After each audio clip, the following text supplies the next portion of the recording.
Welcome to Hemnet's Q2 conference call. For the first part of the conference call, the participants will be in listen-only mode. During the questions and answer session, participants are able to ask questions by dialing #5 on their telephone keypad. Now I will hand the conference over to the speakers. Please go ahead. Good morning, everyone, and a warm welcome to this 2026 Q2 release call for Hemnet Group. My name is Jonas Gustafsson, and I'm the Group CEO of Hemnet. We are a slightly bigger group than usual today, given the extended agenda. Today, I'm joined here at our Stockholm headquarters by our Chief Financial Officer, Anders Örnulf, our Chief Operating Officer, Lisa Farrar, our Chief Technology Officer, Hanna Lindqvist, and our Head of Investor Relations, Ludvig Segelmark. Today, we have called for an extended session to cover an update on some important strategic and commercial topics, and will therefore have a slightly longer presentation than usual. With that, let's have a brief look at the agenda and what we have ahead of us for the coming 120 minutes. Please move to slide number 2. Firstly, we will start with a normal quarterly presentation where we will go through the financials and a business update from Q2. After that, we will follow up with a deep dive on Hemnet's market position, followed by a deep dive on both the commercial and product side, as well on the technical and AI side.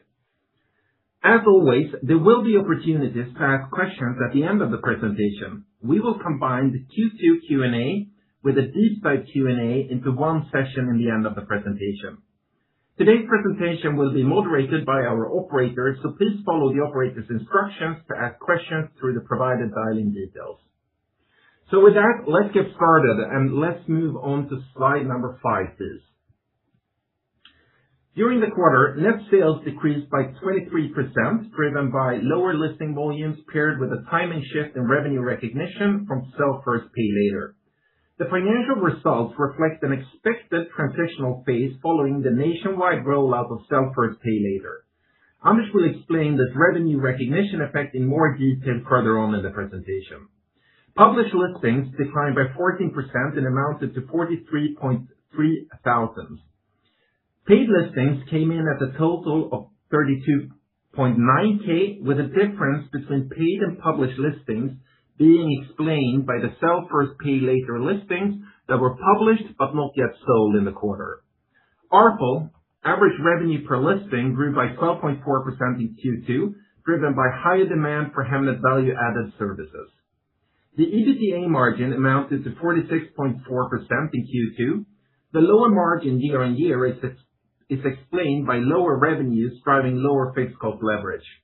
As volumes improve and our Sell First, Pay Later listings continue to convert into sold listings, we will see a stronger margin development going forward.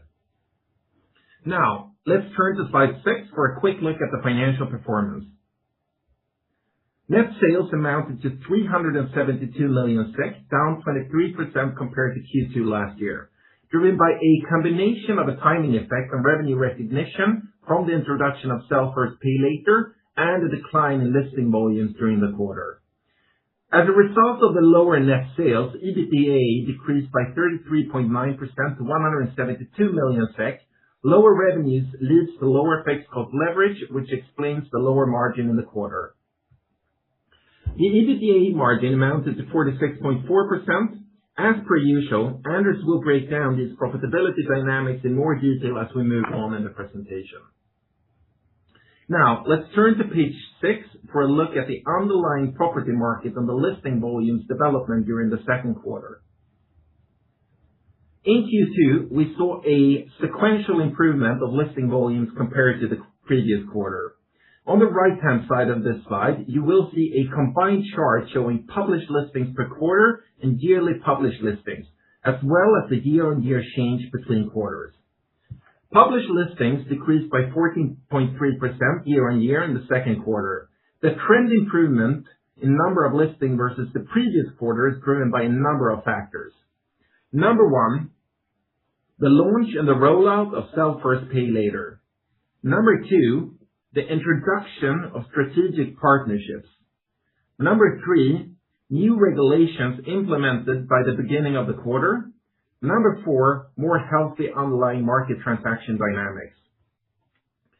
However, the market remains soft, and the slow market also continues to be negatively impacted by longer selling times. And the average listing duration on Hemnet has increased by 33% year-on-year to 64 days compared to 48 days in the same period during the last year. Please remember that this is a LTM figure.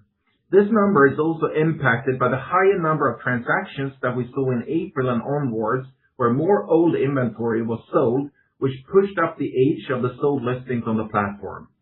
I will break this down in more detail on the next slide. All in all, a broader market recovery is progressing slightly slower than anticipated at the start of the year, but we do see clear signs of gradual improvement during Q2. So with that, let's turn to the next slide and have a closer look on the historically high supply levels going into 2026 and how that impacts the market recovery. From the spring of 2022 up until the fall of 2025, we had a gradual and steady buildup of supply of listings on Hemnet. That means that during this 3-year period, more listings were published on Hemnet and in the market that were sold. You can see this quite clearly on the graph on the left-hand side of the slide, where the supply graph is higher every single year from 2021 to 2025, leading up to the record levels that we saw during last year in 2025. During the second half of 2025, this trend started to reverse, and during the first half of 2026, we've seen a declining year-on-year trend for the first time since 2022, which you can see in the graph in the middle of the slide. This follows a pattern that we've seen historically, where a period of oversupply is followed by a correction where the number of transactions outweigh the number of new listings on the platform. From a short-term perspective, this has negative impact on Hemnet, but from an overarching level, this positively impacts the market dynamics in the quarters to come. In the last graph on this slide, you can see the age distribution of sold listings in 2026 and how that compares to sold listings in 2021. In 2021, almost 80% of sold listings were less than 30 days old. In 2026, the same number is 44%. On the same note, in 2021, only 5% of sold properties have been on the platform for longer than 90 days, whereas today, that number is almost 30%. As the property market is showing signs of improvement and recovery, more sellers and buyers are able to meet, which is driving more transactions and more of the existing supply being sold. This has a short-term effect on the listing days development, but is very positive going forward as it opens up for new listings to come to the market and onto the platform.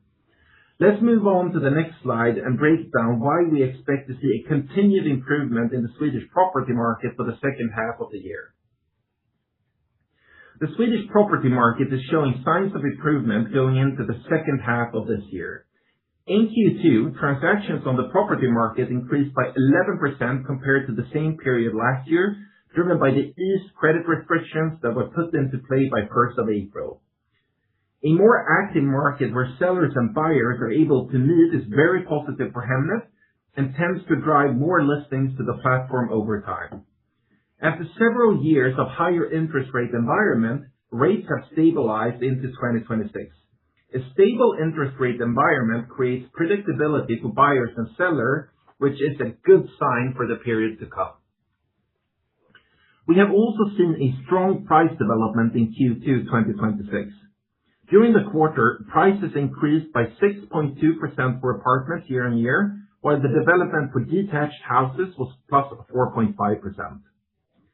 In addition to the strong price performance, we're also seeing a continued positive market sentiment on price expectations in our monthly buyer barometer, where a significant share of prospective buyers expect prices to continue to increase in the coming 6 months, whereas the share expecting prices to come down continue to be below historical averages. All in all, there are a number of positive signs that indicate that the market will be stronger during the second half of next year, which will help listing volumes on the platform as well. And with that, I will hand over to Anders for a financial update starting with page 9. Anders, over to you. Thank you, Jonas. Let's turn to page 11 and the financial summary. As Jonas mentioned earlier, we are seeing a gradually improving market environment. While the volume of new published listings fell by 14% year-on-year, this represents a significant recovery compared to the steeper declines we experienced in the first quarter. The underlying volume trend, combined with the deferred revenue effects from our sell first, pay later model, resulted in a 23% decline in net sales, landing at 372 million. While paid listings fell by 35%, the widening gap between published and paid listings is driven by the SFPL listing that remained unsold at the end of the quarter. I want to emphasize that Q2 is the peak quarter for absorbing the financial impact of this transition. Following our nationwide rollout in April, where the service was offered to all property sellers for the first time, we naturally saw a high volume of initial listings under the new model, but with relatively low share of listings actually sold and invoiced during the period. The vast majority of the revenue decline stems directly from this timing effect. In Q2, 40-45% of all published listings were under the SFPL model. At the same time, we are building a clear pipeline of around 10,000 unsold listings, which will be realized as revenue as these properties are sold going forward. Also, on a positive note, we continue to see strong underlying performance in our paid ARPL, growing 12.4%, once again proving the sustained and increasing demand for our value-added services.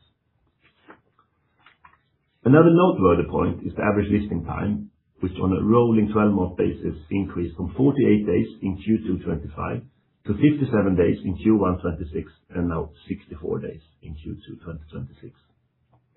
The year-on-year effect of the longer listing duration time is negative 13 million in revenue, and the sequential effect of the 7 additional days from Q1 to Q2 is negative 5.5 million. The development of listing duration time is important even at a time when parts of the revenue are recognized in full upon invoicing.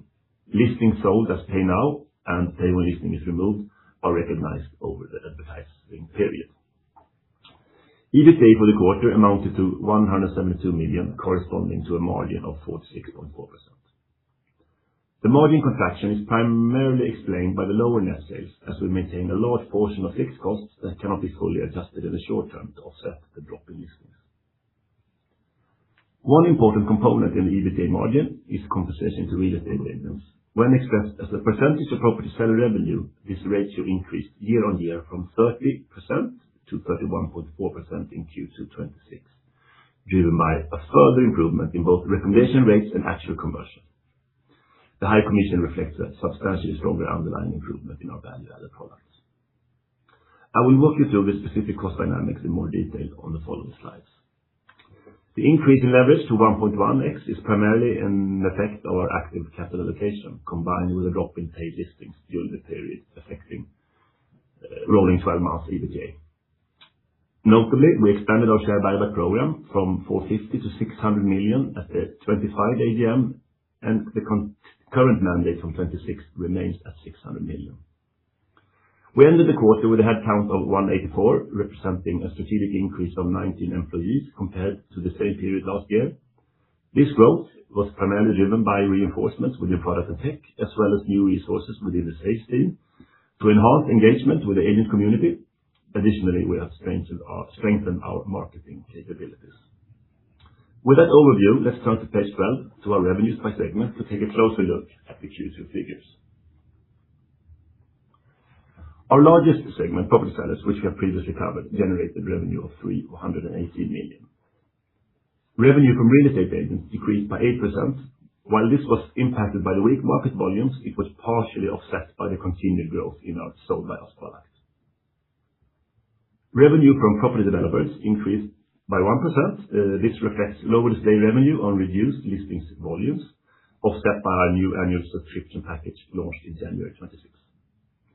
Revenue from other advertisers increased by 7% to 17 million from continued growth from bank integration and also demonstrating our ability to improve performance with price.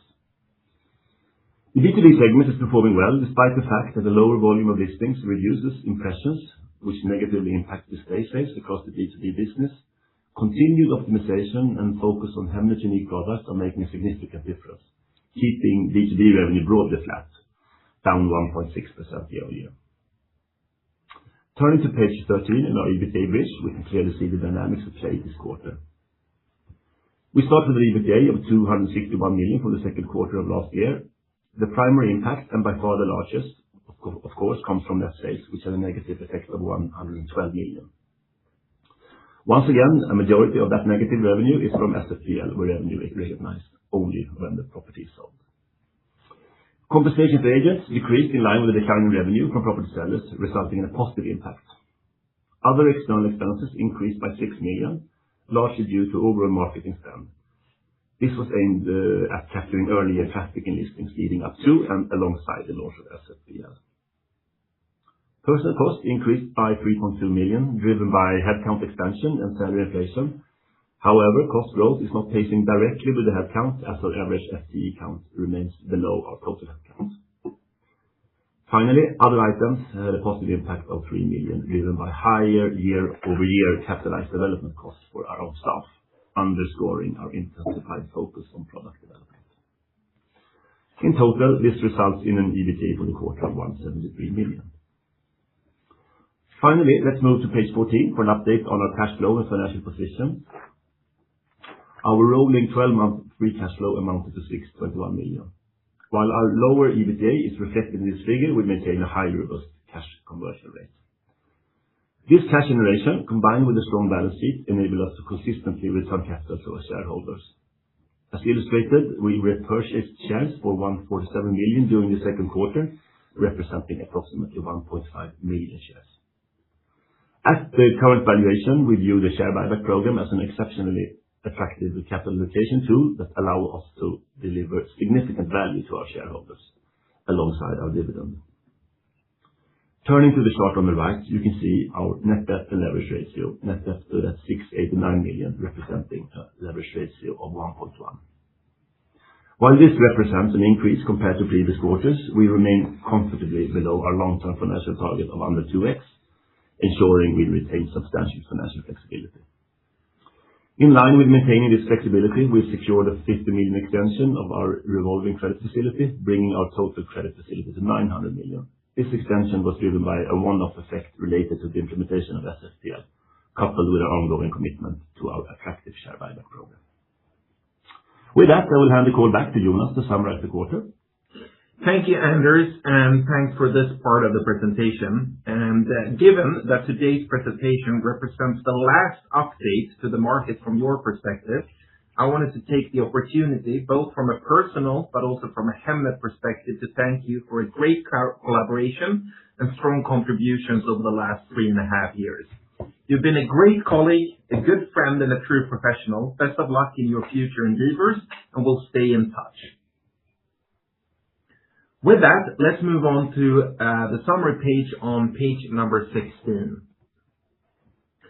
To sum up the second quarter, we do see an improvement listing performance in a continued hesitant market, and we do see a continued strong ARPL development. So the main highlights: decline in net revenues and EBITDA reflects an accepted transitional phase following the nationwide rollout of Sell First, Pay Later.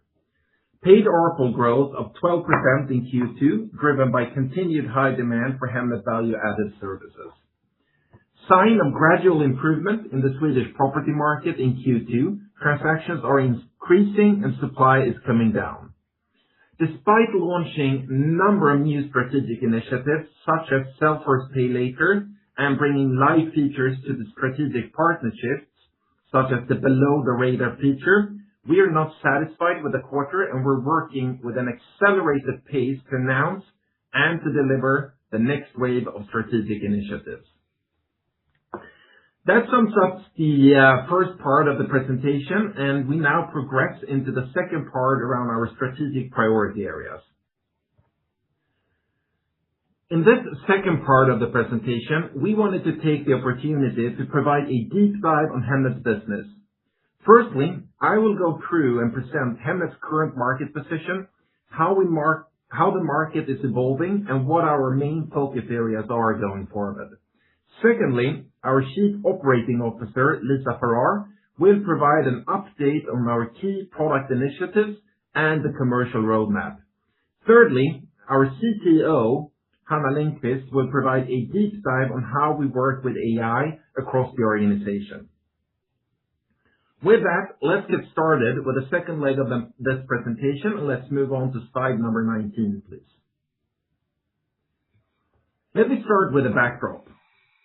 The Swedish property market looks different today than it did just a few years ago from quite a few different perspectives. Consumer behavior has changed. A slower market has driven a new kind of behavior, and the way people buy and sell homes today isn't the same as before. Secondly, increased competition and an evolving industry value chain. We're seeing new players entering our space, but mostly we're seeing new dynamics between agents, portals, and sellers. Thirdly, new technology that's shifting user expectations and at the same time enabling much faster product development on our side. I will walk through each of these in turn because understanding them is essential and crucial to understanding our strategic priorities and how we plan ahead. Next slide, please. Selling and buying a property in Sweden follows a different logic today compared to a few years ago. The three data sets that we showcase on this slide illustrate this clearly. Firstly, sales cycles are getting longer. Average listing days on our platform have risen steadily in the past 4 years, from 20 days in Q1 2022 to 64 days in Q2 2026. The longer sales cycles is impacting how properties are being listed from a strategic perspective. Secondly, more sellers are selling before they buy. Back in March 2022, 65% of people bought their next home before selling their current one. Today, that has flipped and we see a reverse pattern. Around 64% sell first. That is a meaningful shift in how people approach a move and driving the intent level to sell throughout the extended sales cycle. Thirdly, property prices development has been weak. Both nominal and real Swedish apartment prices have been essentially flat to negative since 2022, with real prices being meaningfully below where they started. This weak price development is creating lock-in effects, especially in the high-volume apartment segment, which has impacted listing volumes negatively.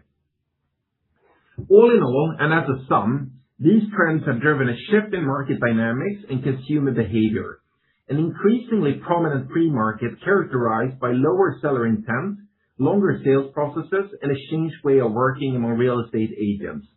With that, let's move on to the next slide, please. This pre-market has had a direct measurable effect on Hemnet. Sold properties published on Hemnet decreased by 5% in 2025, while total market transactions increased slightly year on year. That combination lowered our share of sold properties by 7 percentage points in 2025 compared to 2024.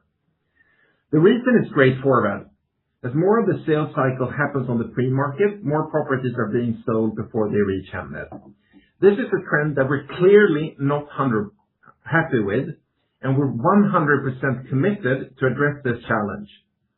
We will, during today's presentation, come back on this and how we attack the pre-market challenge.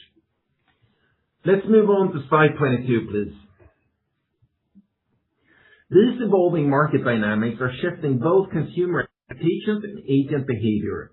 Pre-market listings, that is properties being marketed before they are formally for sale, are becoming increasingly relevant as listings are being published earlier and transactions are happening earlier in the sales cycle.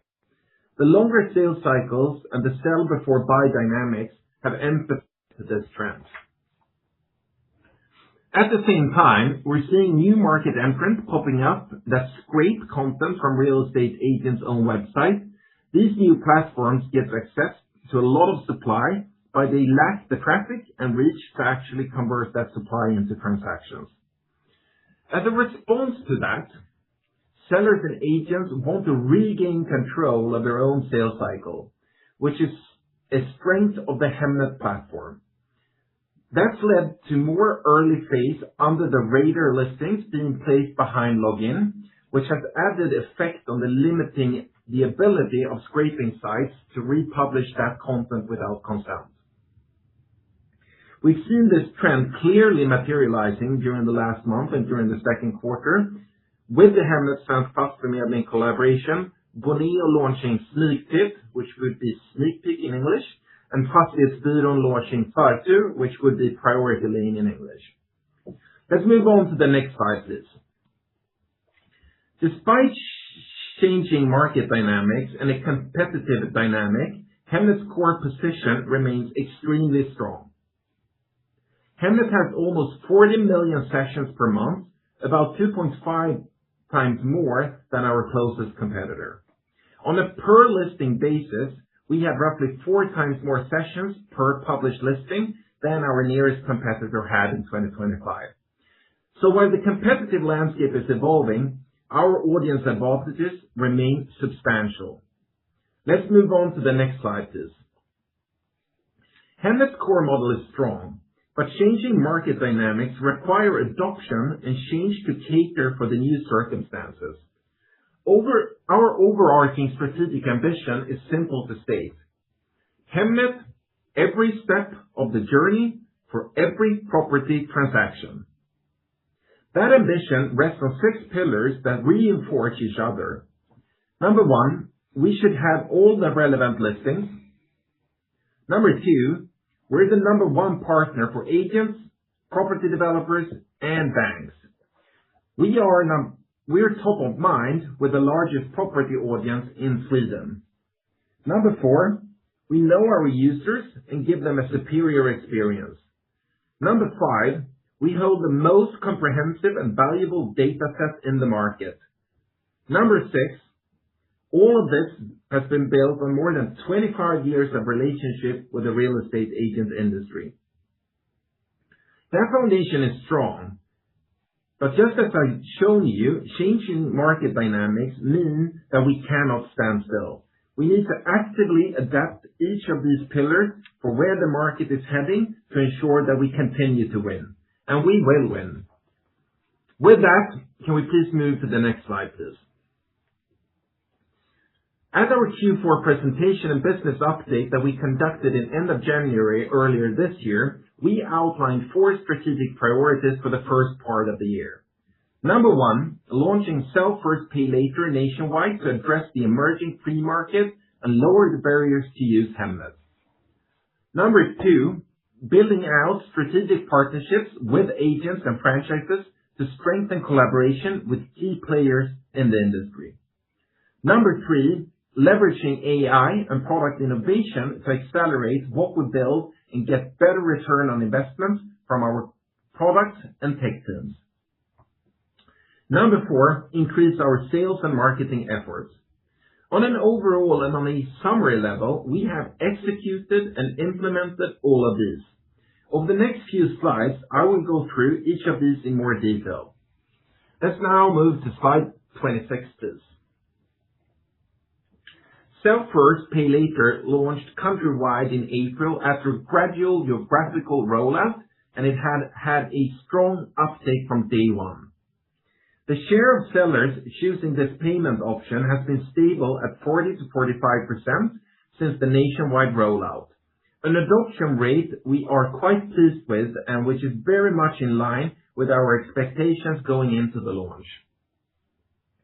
The new model has been well received among both sellers and agents and has successfully lowered the barriers to list on Hemnet, while generating increasing customer satisfaction.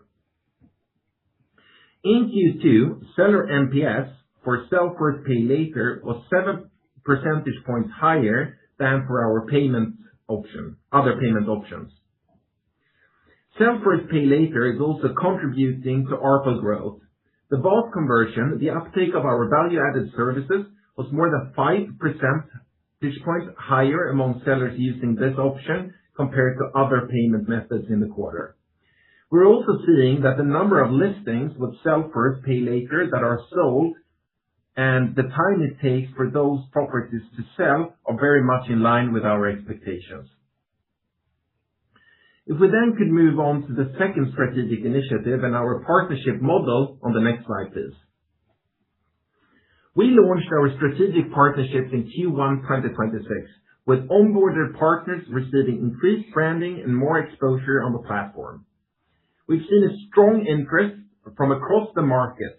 More than 100 strategic partnerships were signed during the first half of 2026, representing more than 30% of the market, and we have signed 9 out of the largest 20 franchises into the partnership agreements. After being live with the partnership for a few months, we're now very happy to see how some of our largest partners are really leaning into the model, proving the value that they see in the Hemnet platform. Svensk Fastighetsförmedling went live with Under the Radar or Under Hand in June with full countrywide rollout from 1st of July. Lisa will provide more details on this in her section later on in the presentation. But we're very happy with the initial feedback and the data, and the number of additional strategic partners are set to join Below the Radar or Under Hand within a short period of time. Please move to the next slide, please. Beyond these 2 strategic initiatives, AI has enabled us to significantly accelerate our product development in 2026. In the first half of the year, we've added more features than ever to the platform, including Hemnet Home Potential, which shows sellers the development potential for their property. Under the Radar Listings, which enables agents and sellers to publish properties earlier while still maintaining control in the cycle. In our home segment, a way for sellers to initially get an early introduction, indications from buyers' interest before committing to a full sales process. Conversational search, which I know Hanna will cover more in detail, and a reimagination feature that lets users visualize a property restyled. These are just a few examples of the new features we've added to Hemnet in the past couple of months, and Lisa will go through more in detail of some of these later on in the presentation. With that, let's move on in the presentation and let's head to slide number 29, please. So with AI changing product development and features on the platform, does that mean that AI is also changing the way Swedes are searching for their next property? The honest answer, based on data, is not in any material way. AI services have become part of everyday life, and the majority of Swedes are now using AI services on a weekly basis. But despite that widespread usage, traffic from LLMs to Hemnet remains very low, still significantly below 0.1% of our total sessions. What AI is doing is changing what product features users expect from us. It is not, at this point, meaningful change how users find their way to Hemnet or how they search for properties once they're there. Still, a very low part of our traffic comes from the LLMs. Let's move on to the next slide, and slide number 30, please. Over the last 18 months, we've done a lot. We've done a lot of things. Firstly, we have transformed our culture where more focus has been put on accelerating operational efficiency and output generation across the organization. We have implemented a clear strategic roadmap where supply and traffic are our top priorities. We have increased our sales efforts and are working more closely with agents than ever before. And we've put a stronger focus on marketing and brand, which is already showing visible and tangible results in our brand metrics. This has led to increased productivity. We've launched significant strategic initiatives over the last 6 months, including Sell First Pay Later and the strategic partnerships, and we're deploying more product updates and features than ever before, enabled by the new culture and fueled by AI adoption. But there's more to come. We are not satisfied with the development, and we're working harder than ever to bring more supply to the platform. We have accelerated our development pace, and we will continue rolling out new improvements to make Hemnet as value-creating as a platform possibly can be for sellers, buyers, and real estate agents. With that, let's move to slide number 31, please. Despite the changing market environment that I've described, Hemnet maintains a uniquely strong market position. Number 1, we have superior traffic, we have superior reach. Number 2, we have an industry-leading brand built and nurtured over more than 25 years of market leadership. Number 3, we have the scale to win through continued marketing and technology investments. We hold a structured and proprietary data collection that we've collected over the last 25 years, which is now enabling a whole new suite of AI products for buyers, sellers, and agents. We have deeply integrated industry relationships supported by an active and more frequent sales force. And we have a proven platform that significantly increases the chance of a successful outcome for sellers, meaning getting better bidding premiums, selling your properties in a shorter period of time. With that, let's move to the next slide, please, and let's move on to slide number 32. Looking ahead, we will continue to build from our strong market position. With nearly 40 million monthly sessions and exceptional brand awareness, Hemnet remains the engine for Swedish property search. Our core value proposition relies on gathering all buyers and sellers in one place, providing a complete overview for the market. We are deploying new product features that solidifies Hemnet's role throughout the home ownership journey, creating more value for all our stakeholders and further strengthening Hemnet's network effects. The strategic initiatives that we have launched during the year have helped to capture more listings at an earlier stage in the selling process, but it's also very clear for us that they're not enough. It's very clear for us that we need to do more. Securing all listings from the beginning of the transaction lifecycle is our highest priority from a strategic perspective going forward, and we are working with an accelerated pace to announce and deliver the next wave of the strategic initiatives as we approach the cyclical listing peak of the autumn. With those words, I will hand over to our Chief Operating Officer, Lisa Farrar, who will take on a journey and talk a bit about some of the products that we've already taken to the market. With that, over to you, Lisa. Thank you, Jonas. Let's move to slide 34, please. Before I take you through our product strategy, latest product launches, and how I view our future direction, I wanted to start off with the very foundation of how we build our product strategy, why we do what we do.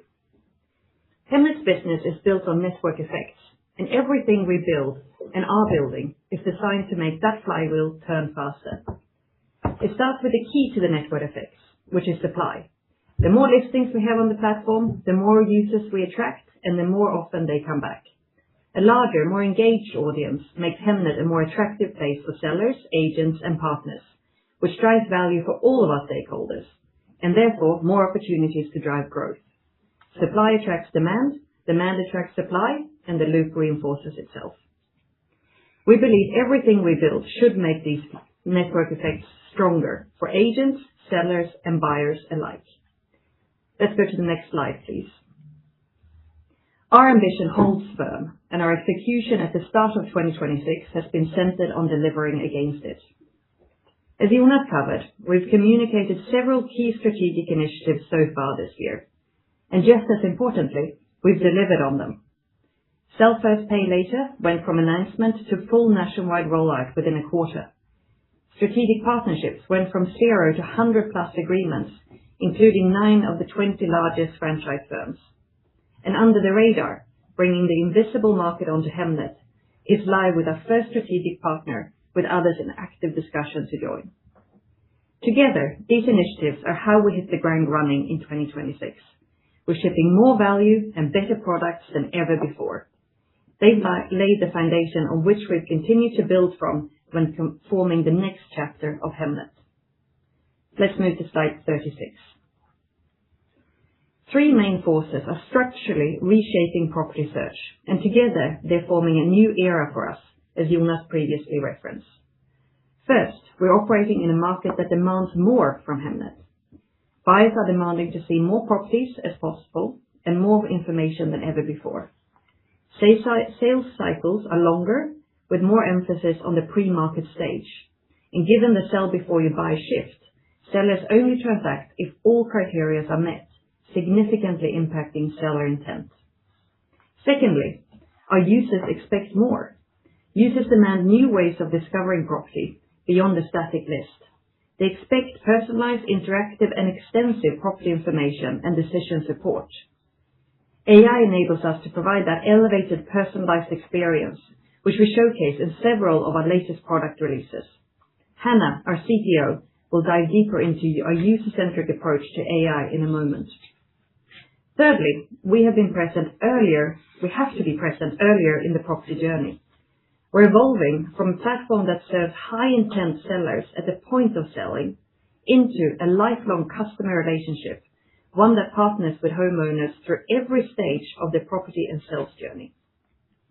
With an efficient platform, rich user data, a superior product, and an unmatched brand and reach, we stand prepared to build for a new era from a position of strength.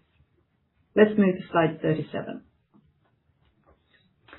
A new era demands a new relationship with our users. We are moving from an on-sale listing platform, one that meets users only when they've already decided to buy or sell, to a lifelong property ecosystem, present at every stage of the home ownership journey. As we summarize it, Hemnet hela vägen, or Hemnet all the way. That ecosystem has 3 stages: buy, own, and sell, all fueled by a close partnership with real estate agents and a clear focus on marketing and sales. When we provide value in every part of that ecosystem and build relationships with Swedish property buyers, owners, and sellers, we manage to strengthen all aspects that contribute to our network effects while providing more value for real estate agents. In the buy stage, we're building an interactive and personalized experience for people searching for the next home.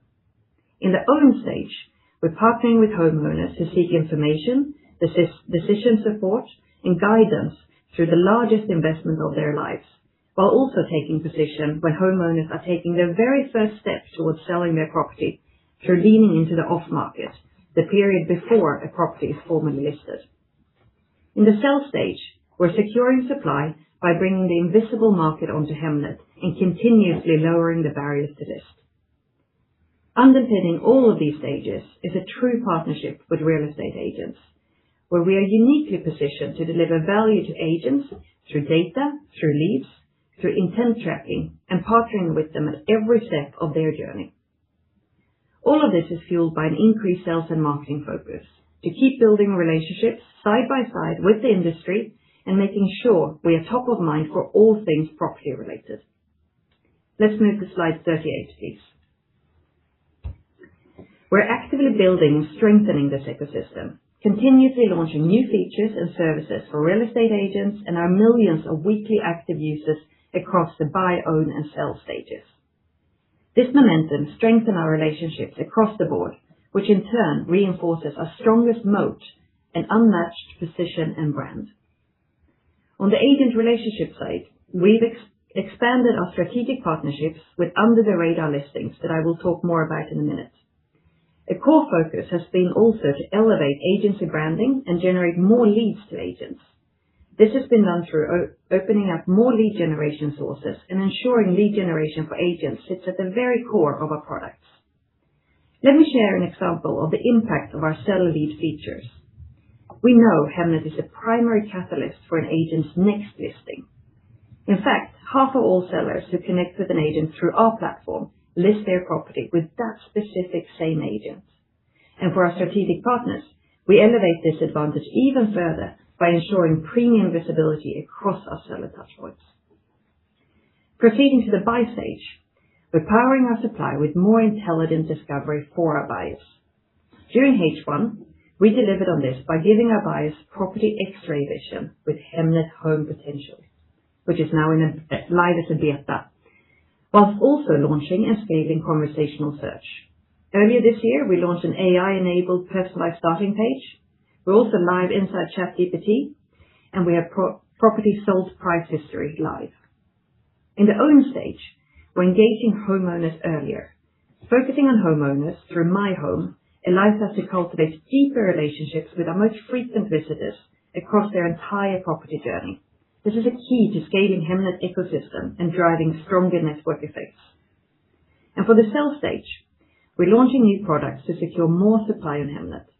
By launching under-the-radar listings, we are now bringing a previously invisible market to Hemnet. And together with our launch of First Sell, Pay Later, we're continuously lowering barriers to list. Each of these products reinforces our most important and long-standing moat, an unrivaled position and brand at the very center of the Swedish property ecosystem. Let's take a closer look at a few of these releases, starting with Hemnet's Home Potential on slide 39. For the buying stage, we're completing Sweden's property market with a new product called Home Potential. Traditionally, finding out if you can invest in a property through rebuilding and expanding and knowing if it's a good investment requires weeks, if not months, of work and bureaucracy. This product, using AI to ingest 240 fragmented data sources, including 30 analog sources, gives buyers those answers instantly. Digitizing 15 years of building permits, development plans, risk maps, and renovation history, and connecting all of it directly to a Hemnet listing creates a unique data asset that is difficult to replicate. What that means in practice? Well, buyers get immediate AI-identified answers about building rights, risks, and development potential. Things like lucrative investment potential or necessary renovations right inside the listing in real time. Sellers get all the relevant documentation assembled up front, and agents, well, they get a head start going into every intake meeting. We are launching Home Potential together with a partner. It has been live as a pilot since July 1st, and scale-up is now ongoing. We see this as a way to strongly increase the value we provide in segments where we have additional room to monetize. Let's move to slide 40 and the Own pillar. For the owning stage, we're engaging the 3.5 million homeowners in Sweden beyond registering a home through an evolution of My Home, where homeowners get more data, insights, and can initiate their selling journey. Our most engaged users of Hemnet are those that have registered their own home on the platform. They generate 75% more sessions than the average user, which makes them a highly prioritized segment for us to leverage and grow.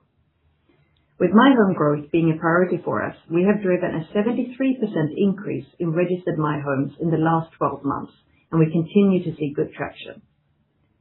Capitalizing on data that shows that more than a third of Swedish homeowners are open to selling under the right price and conditions, our next evolution of My Home is to provide our users the ability to understand the value of the property and potential interest.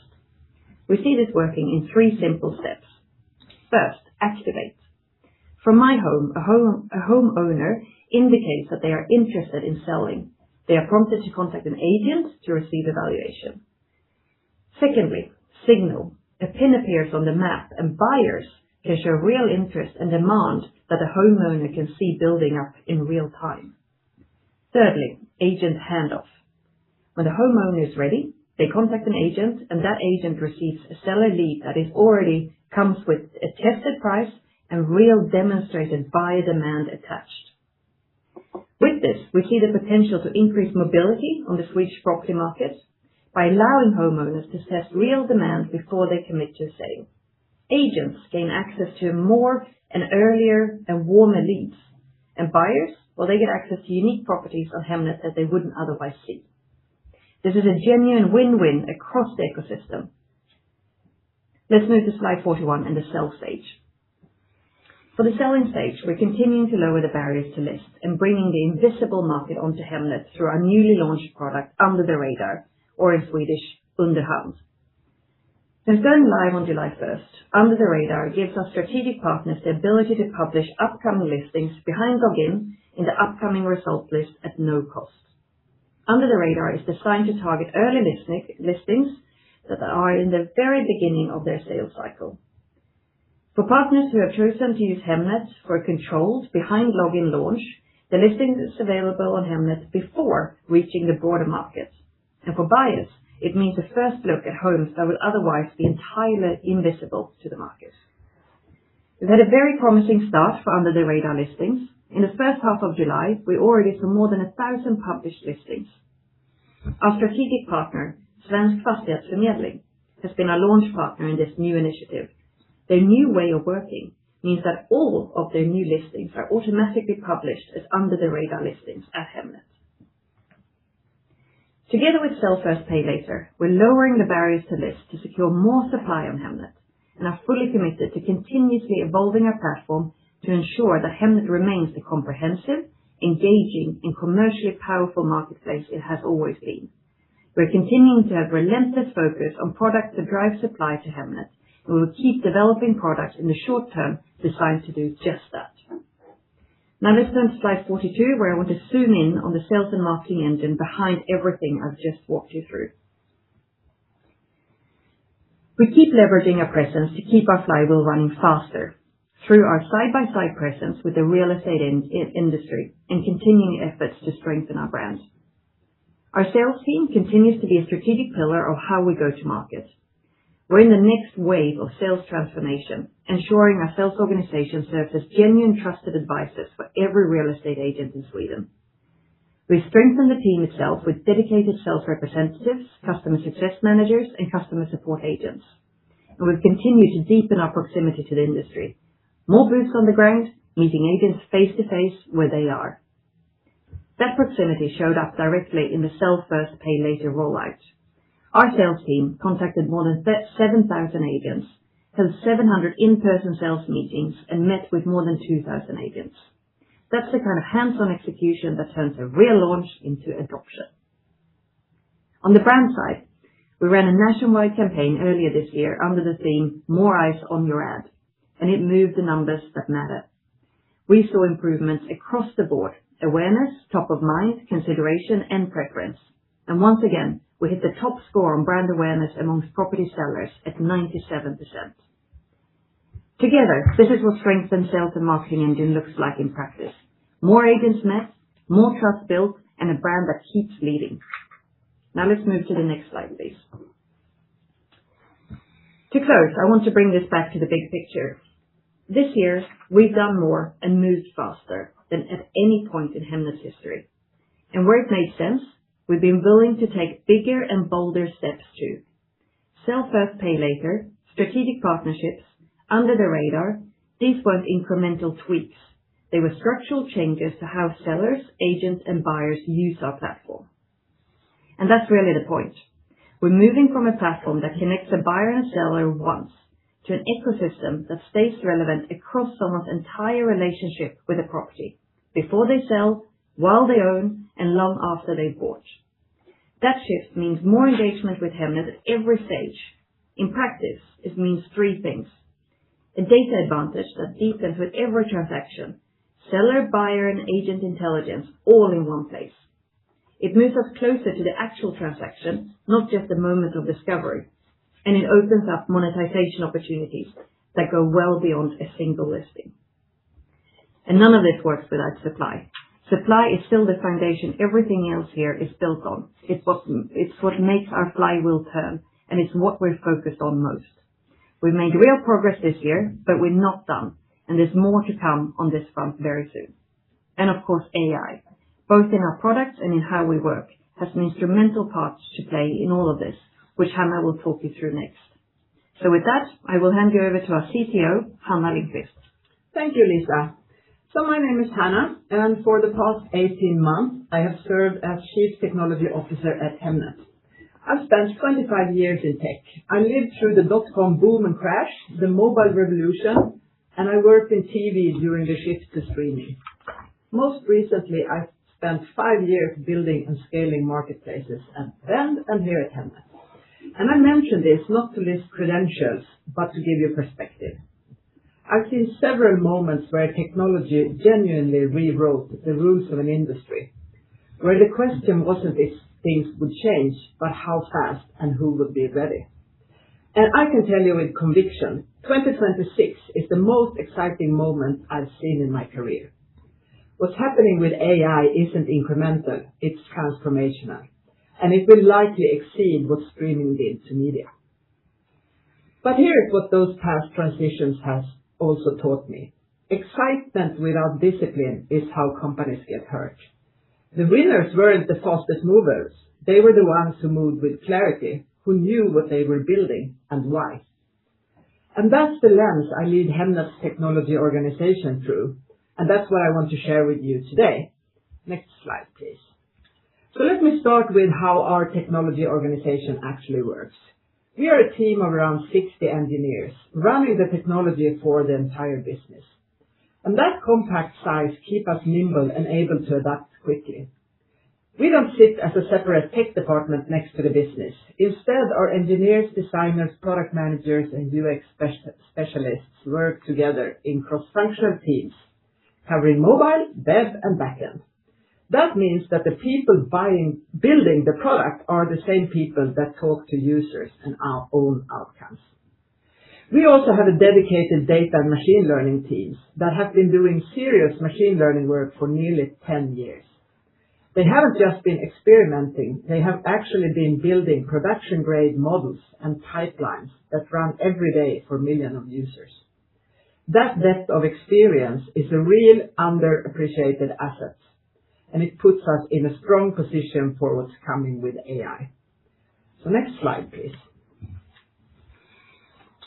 Our tech platform rests on 3 pillars.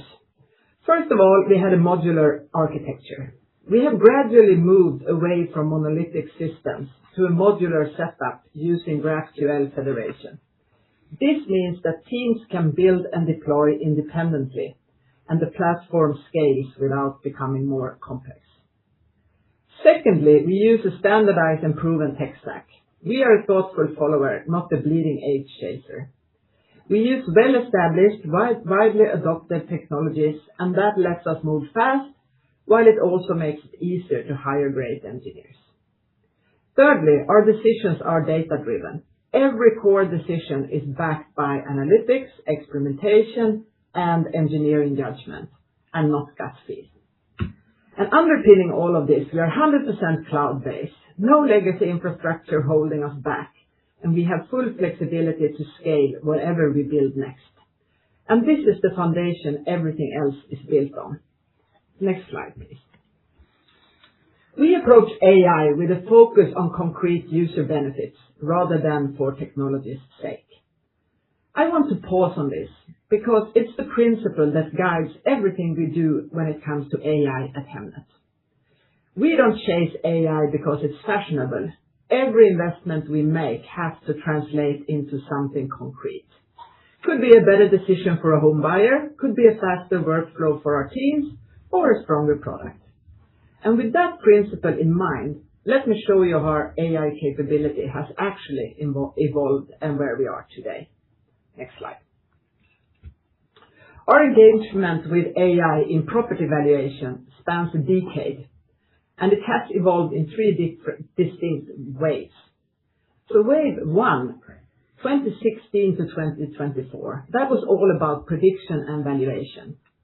This is when we built our first statistical models to understand the Swedish housing market. And over time, we developed this into what is called an automated valuation model. Essentially, our own algorithm for estimating what a home is worth. It retrains continuously on more than 1.4 million historical listings and powers our My Home feature with a price estimate, a price range, and a confidence level. Wave 2, 2024 to 2025, was about visualization and tagging. We built computer vision pipelines that automatically read and classify listing images and text. This created the data structures that are now the critical infrastructure underneath both our valuation models and our newer AI features. Wave 3, 2025 to today, is generative AI. Natural language, conversational interfaces, and personalization. This is the wave everyone is talking about now. But unlike many other companies, we didn't start from zero. We were building on almost 10 years of data infrastructure. Next slide, please. So, as I mentioned earlier, our approach to AI centers on concrete user benefits. Those who follow us closely may recognize this slide from 6 months ago when Lisa walked through how we work with AI. While much has changed since then, our core approach hasn't. Over the past 6 months, we've focused on building a solid AI foundation, one that positions us to roll out new products and features that sharpen the user experience and help people make better and more informed decisions.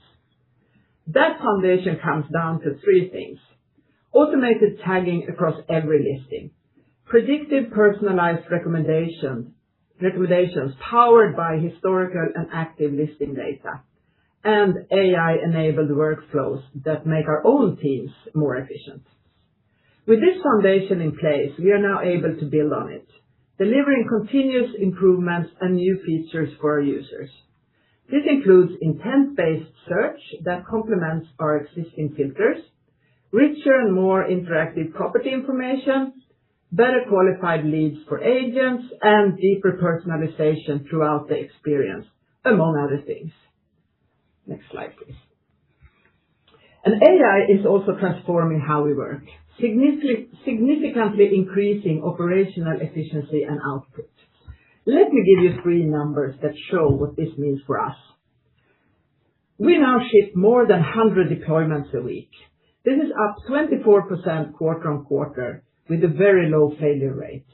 That means that our teams can move fast, take smaller bets, and course correct quickly if needed. Nearly 70% of the code we write today is written with the help of AI. This is up 190% since January. And each developer saves an average of 6 hours a week using AI tools.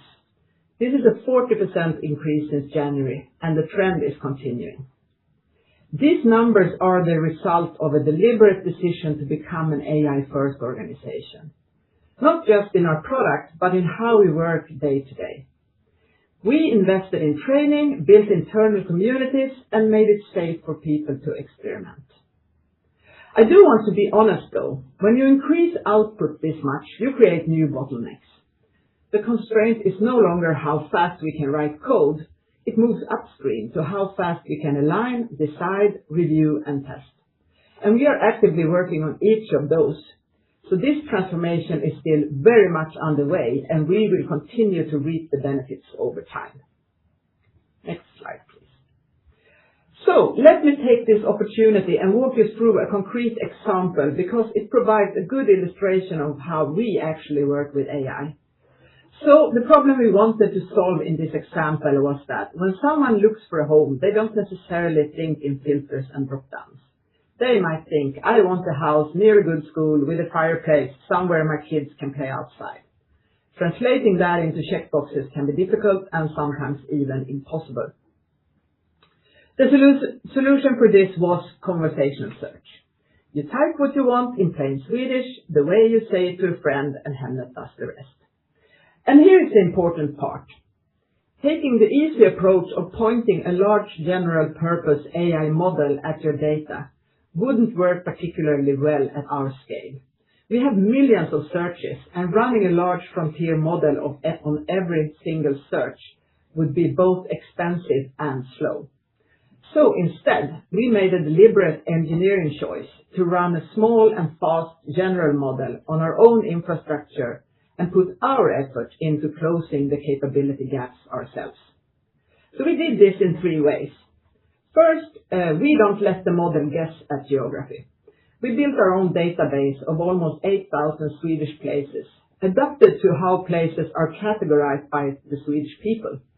For example, if someone says Soho, the model should know what a person normally defines as Soho. And this is resolved through data and coordinates rather than through AI guesswork. Secondly, we tag every listing in advance offline and not in the live search. An AI model reads each listing's text and images and assigns structured tags like features, proximity, conditions, and so on. This means that we get speedy answers and that nothing is invented.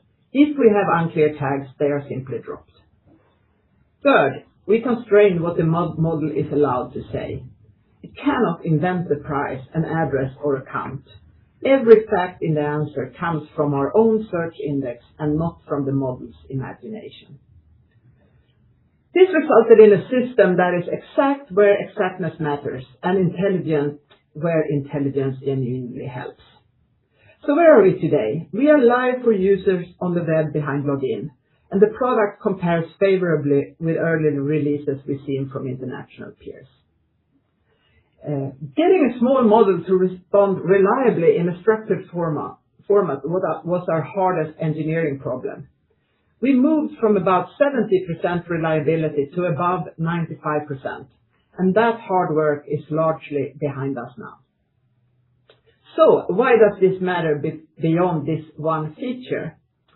Yes, because the infrastructure underneath it, the geodatabase, the tagging pipeline, and the intent detection is a platform. The same tags that power a conversational query can now also be used to improve search ranking, saved alerts, recommendations, and area pages, and much more across the whole product. This technology is built to compound. And one last point on philosophy. AI at Hemnet is there to support people in making informed decisions, not to make those decisions for them. Buying or selling a home is one of the biggest moments in a person's life, and our role is to make that process more transparent and trustworthy, and not to replace human judgment. Let's wrap it up on the next slide. So let me close with where we're taking this. Deeper personalization. We hold the richest data set in the Swedish housing market. Historical, behavioral, geographical, and transactional. And that data lets us build an experience that feels built for you and not for everyone. And that is a competitive advantage that only gets stronger with scale and usage over time. Traditional search along intent-based discovery. As Jonas mentioned, filters and traditional search aren't going away. They are core to how people find homes and will likely continue to be for a long time still. But expectations are evolving alongside it, and we are building the infrastructure to understand intent and layer richer discovery on top of search rather than replacing it. AI as an operating model. The productivity gains we're seeing are still in the early days. As AI becomes embedded in how every team works, we expect those efficiency gains to multiply. And the principle I keep coming back to is simple. Let AI do what AI is genuinely good at and keep every exact factual decision grounded in data we control. I believe that this is the right way to build AI into a product that people trust with the biggest financial decision of their lives. So, I started by saying that the winners in major technology transitions aren't necessarily the fastest movers. They are the ones who move with clarity. At Hemnet, I want to say that we have both. We have built a small and agile team of engineers shipping over 100 deployments per week and accelerating. But we also have a platform built on nearly a decade of deliberate architecture decisions and an AI foundation that is difficult to match. And with that, I want to say thank you and hand over the floor to Jonas again. Many thanks, Hannah, and also a big thank you to Lisa for these presentations. With that, let's move on to the wrap-up of today's presentation and a quick overview of the main highlights. So if we could please move on to slide 54. Financial performance in Q2 2026 was characterized by the sell first, pay later rollout, negatively impacting net sales and profitability. Q2 absorbs the peak financial impact of this timing shift before the platform will benefit from a maturing pipeline of completions. Number 2, market recovery has been slower than anticipated, but there are clear signs of gradual improvement in Q2 and promising signals for the coming year. Transactions are increasing, pushing down supply from historical high levels. With prices pointing up, we're in a better position to see more supply coming to the market for the second half of the year and next year. We continue to build from a position of strength. With nearly 40 million monthly sessions and exceptional brand awareness, Hemnet has a unique opportunity in an evolving market environment.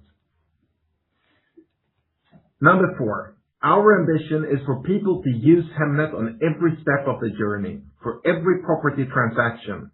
Therefore, securing all listings from the beginning of the transaction lifecycle is our highest priority going forward. We have announced a number of things today, but that's not going to be enough. We're working with an accelerated pace to announce and to deliver the next wave of strategic initiatives as we approach the cyclical listing peak of the autumn.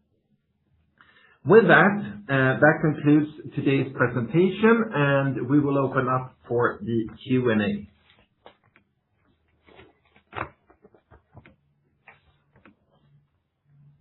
If you wish to ask a question, please dial pound key 5 on your telephone keypad to enter the queue. If you wish to withdraw your question, please dial pound key 6 on your telephone keypad. The next question comes from Will Packer from BNPP. Please go ahead. Hi there. Many thanks for taking my questions. 3 from me, please. Firstly, do you mind spending a bit of time talking about how you will monetize under the radar listings? I think it's a really interesting idea, and thanks for the presentation, but I didn't take away the precise mechanics. Will they pay a typical fee if those under radar listings turn out to a sale? How do you stop sort of adverse selection where people take them off, etc.?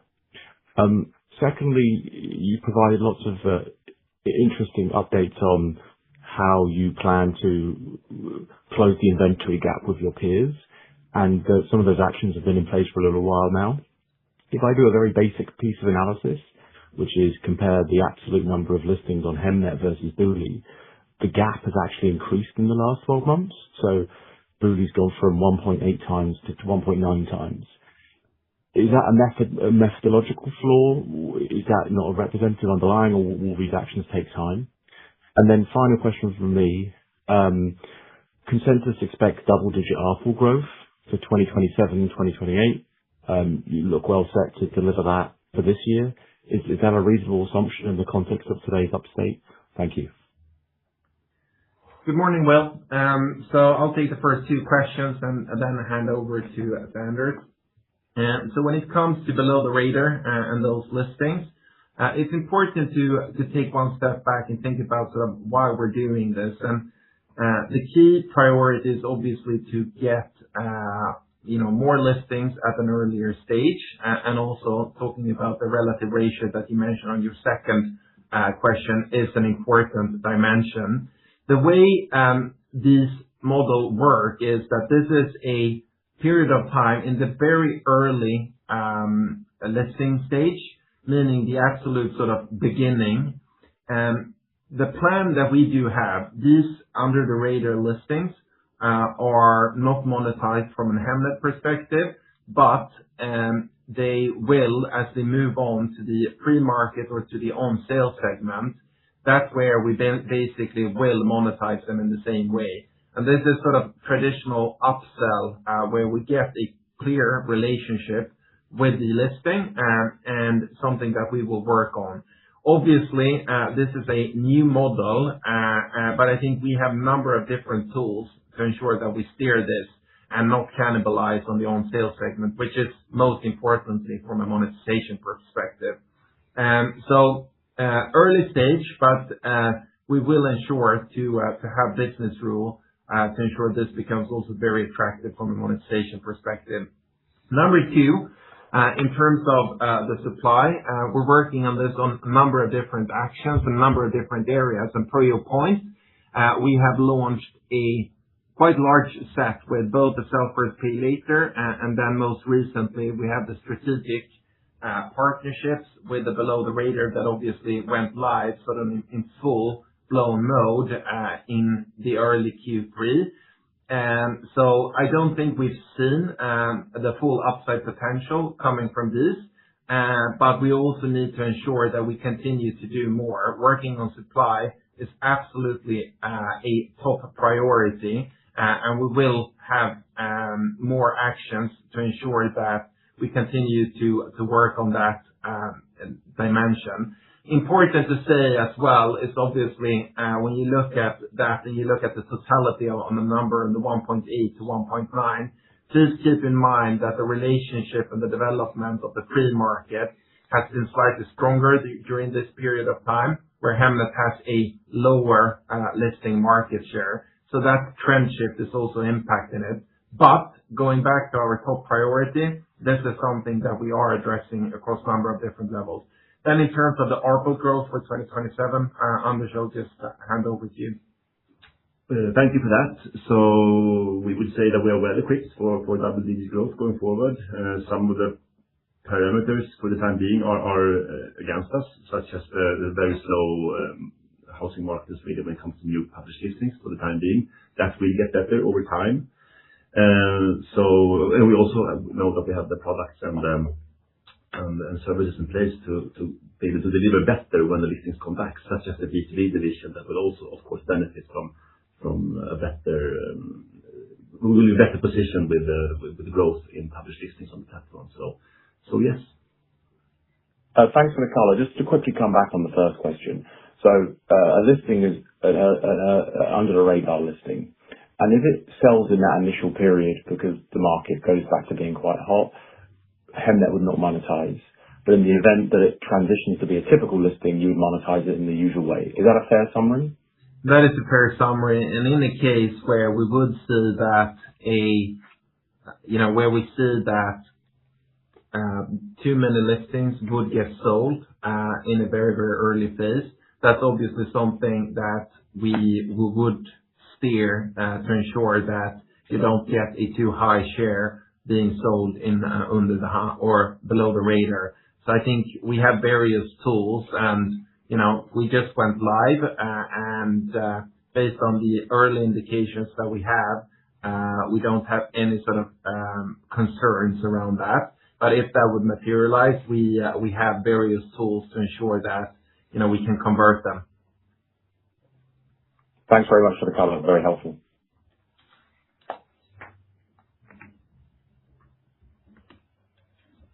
The next question comes from Georg Attling from Pareto Securities.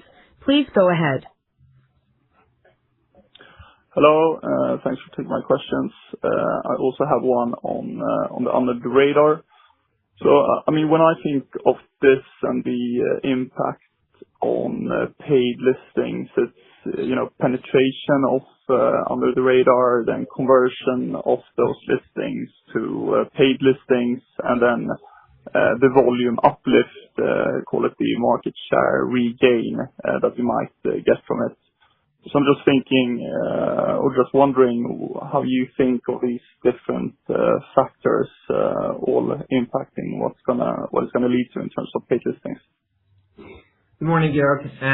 So just one thing to clarify, and also going back a bit to Will's question before. I think important to say that these very early stage listings that we would have from below the radar are listings that typically don't come to Hemnet today. So this means a incremental volume uplift coming from this. And we think from a strategic perspective that it is very important, and it's a clear upside for Hemnet both from a short but also from a long-term perspective to get these listings. So it has a big strategic importance. When it comes to working with partners, the concepts that the various partners have that you see out in the market, they differ a bit. So if you would compare how Svensk Fastighetsförmedling are running their sales processes, that would be different to Fastighetsbyrån or to Erik Olsson. So right now we've launched a big partnership together with Svensk Fastighetsförmedling. When we roll out the other below the radar or underhand partnerships, there might be certain tweaks, but I think it's very important for us that we continue to ensure that we monetize. It goes without saying, and I think this opens up a great opportunity to increase our market share among those listings, also in the paid segment, given the fact that we do get a relationship. We do get a relationship with the agent. We do get a relationship with the seller, and we could showcase and convert these into paid listings given the strength of our paid products. Okay, and just a follow-up on that. If a listing is under the radar, then removed and then sold outside of Hemnet, is there an obligation from the seller to pay you? And what would they pay you then, essentially? No, there's no such an obligation. But we definitely have the ambition to convert 100% of those into paid listings. Okay. Second question, because if I understand it correctly, you have to have the strategic partnership to be able to offer this feature or product. How has the discussions evolved with additional strategic partners since you launched this under the radar with Svensk? I think to answer the first part of the question, Georg, you are absolutely right. This is a part of the strategic partnership slate and the strategic partnership proposition that we do have. I think there's a lot of interest from many of our other partners, and it's also a gate opener for additional discussions. I think there's a clear trend in the market that having a controlled startup of the sales process is becoming increasingly important. And as you could imagine, this requires some technical adoption and integration. So the tech team and Hannah's team and Lisa's team are working very intensively to also tag on new partners. Okay. Just a final question. You said the sell-through on SFPL is in line with expectations. If you could just quantify that. Is that the same sort of sell-through as you see on regular listings or on pay when sold, or does it differ a lot to the sell-through of normal listings? I think on an overall level, the sort of it's a very fair comparison comparing sell first, pay later, and pay later if removed. You see similar levels.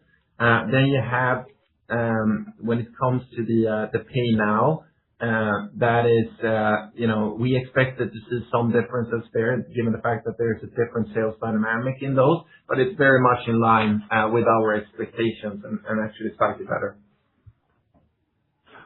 Perfect. I'll jump back in the queue. Thank you.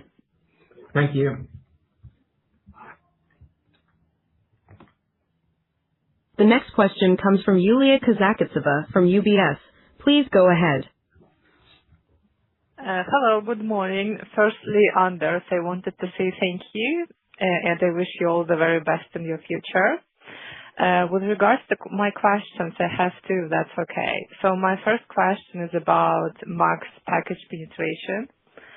So have you seen any consistent and sustainable improvements in penetration rates in 1H and in 2Q specifically? It would be helpful if you could provide some numbers and update on where the penetration stands today. And my second question would be about the 2-day listing rule for sell-first, pay later. So you recently announced that you will not reintroduce the rule following the investigation by the Swedish Competition Authority. Could you please elaborate a little bit on this, how you view the medium to long-term impact of this decision compared to your initial plans? Do you think this may somewhat limit this sell-first, pay later listing generation in future? Thank you. Thank you, Julia. And I see Anders just across the table, and he's very grateful for your words. To go into the specific questions, so number one, in terms of the max penetration, we don't comment or disclose specific penetration numbers on our individual packages. But what I can say is that we've seen slight and gradual improvements throughout the year, both in Q1 and Q2, but we're still at low levels. Done a few product changes over the last 2 quarters that we have seen is having a positive impact on the penetration levels, clearly interlinked to the new feature coming in. We've seen a slight uplift. I think also when the market is now becoming a bit warmer, and as we've spoken about the outlook for 2026, the remainder of 2026 and also into 2027, it looks like the underlying property market is more healthy, and I think that would also benefit the max penetration as we move ahead. Secondly, when it comes to the 2-day rule, just wanted to clarify there, Julia, that the main rationale and the main decision was not driven by the competition authority initial investigation. The main rationale was that we looked at this from a holistic perspective, including a few different dimensions. I mean, first of all, one of the rationales for having a 2-day rule when it comes to sell first, pay later was linked to the fact that, as you know, this had quite some effect on our short-term financials, and we wanted to ensure that we have a viable and sustainable model. And given the findings from the first 4 months or the first 5 months since we launched sell first, pay later in early February in Stockholm, we do see that the model is sustainable. Second to that, and maybe that's where you're coming from, Julia, as part of the SCA investigation, it was pretty clear that there were concerns from the agent industry around especially the 2-day rule. And this feedback, obviously, we think that this is a fantastic product, but we don't only think, we know it's a fantastic product, and we want to have the sort of the positive reception from that specific product. So that's also baked in. But then obviously a discussion with SCA, it's one component, but it was definitely not that one being the needle mover.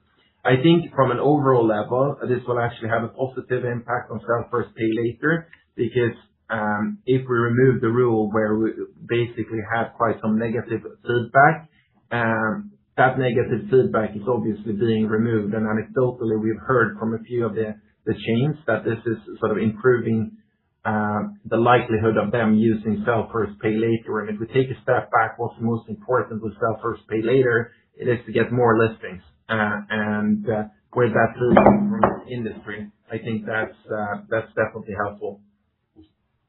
Hopefully that clarifies. Thank you, Julia. Yes, thank you very much. The next question comes from Ed Young from Morgan Stanley. Please go ahead. Hello, I've got two as well, please. First is on package, so a bit of the follow-up on the Max question, I guess.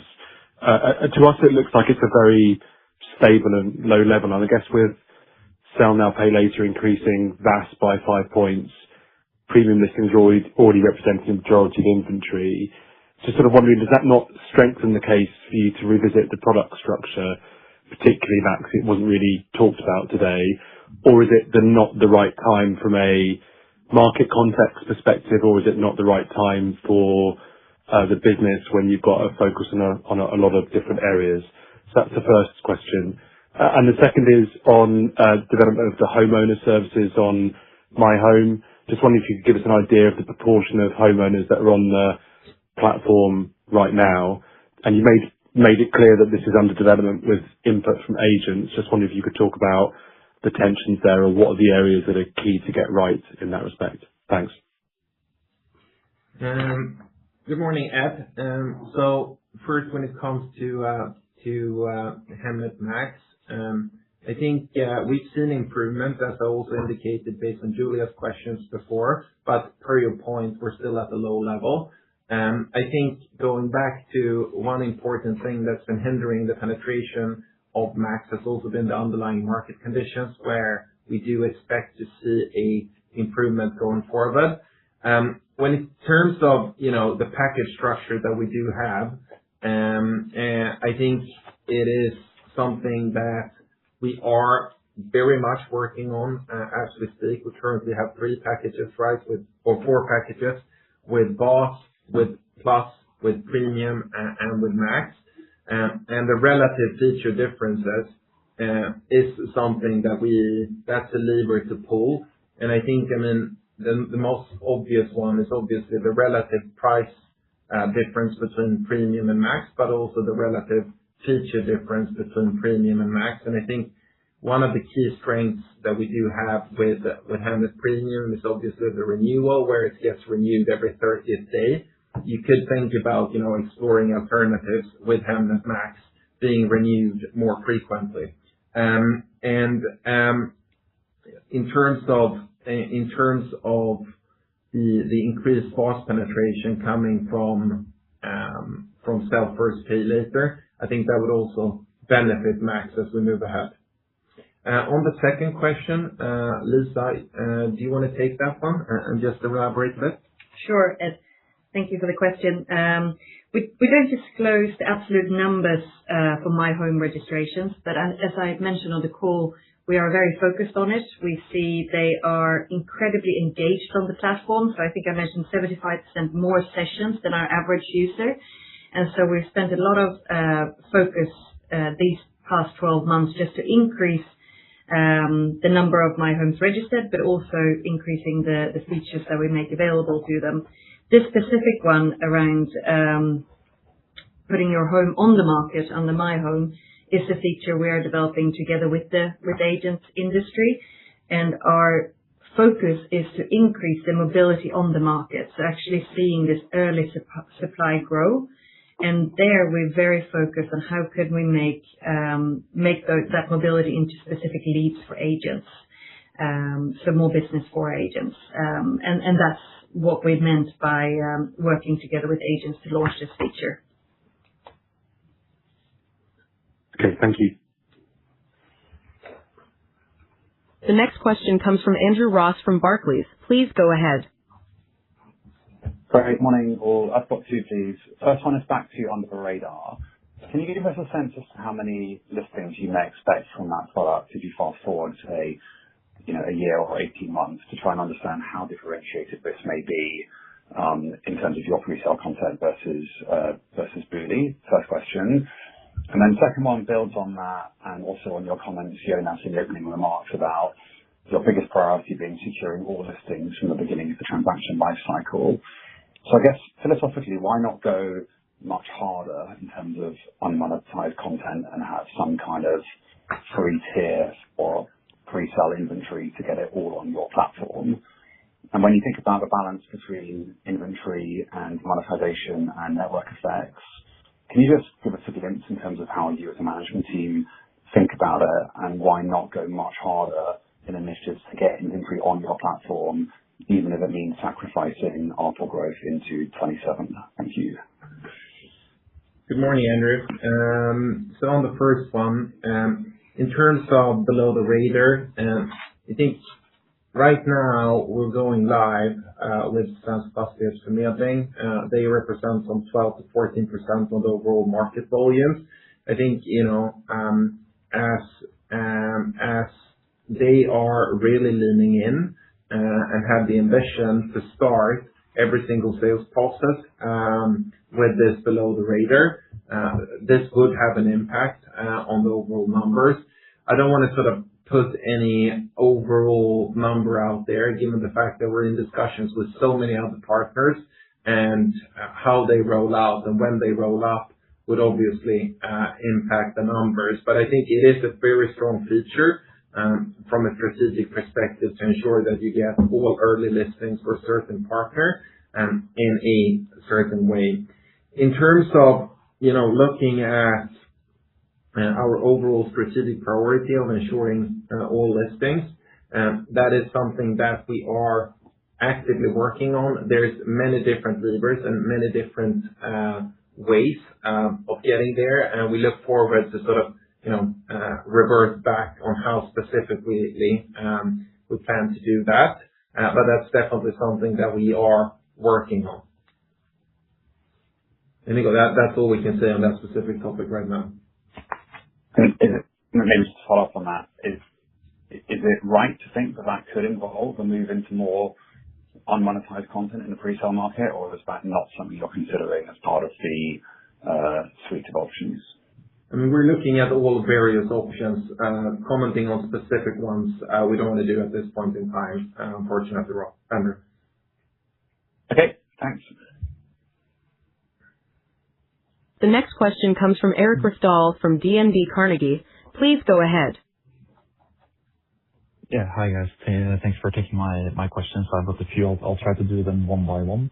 Kind of beyond SFPL, Under the Radar, and better lead generation, what do you guys think are the kind of 1 to 2 most important moves you can make to make sure that the kind of default choice on the individual agent base is going first with Hemnet? I mean, you clearly have the franchise level or HQ relationship in place, but kind of how do you work more closely with the individual agents? That's my first question.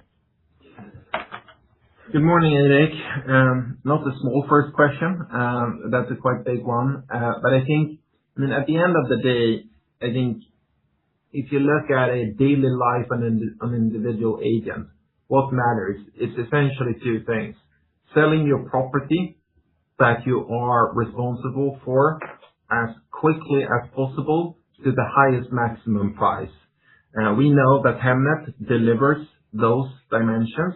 We have the largest reach, and with the largest reach, by default, you would get the highest likelihood of a successful sale and a successful outcome. So that's one dimension. The most important thing, secondly, for an individual agent is not the existing property that they're selling. It is the next property that they're selling and getting that lead generation. And I mean, given the way the market is structured and given the way the Hemnet is operating, per your point, you have relationships on HQ level. You have both a transactional and contractual relationship with individual franchise owners. For the individual agents, I think helping them with branding, helping them with lead generation, and if we have a compensation model that is bringing money to the franchise owners, that would not be an opportunity from a regulatory perspective in Sweden to have that relationship with individual agents. But there's a lot of sort of non-monetary incentives that you can work on, and that's something that we are actively working on as we speak. So a bit of some broad strokes there, Erik, but hopefully that sort of indicates how we're thinking about it. Absolutely, and I appreciate it. But if I can kind of phrase maybe the question a bit of a different way, is there anything you feel that you have in the toolbox on a more individual agent basis that you haven't tapped into or haven't used? Or because I feel like this is kind of the same answer as always, and that's not criticism, it's just a kind of reflection. Is there any kind of new thinking, any on the product side, if we can be a bit more firm on kind of explicitly what you're doing on the individual agent basis? Is that possible at this point in time?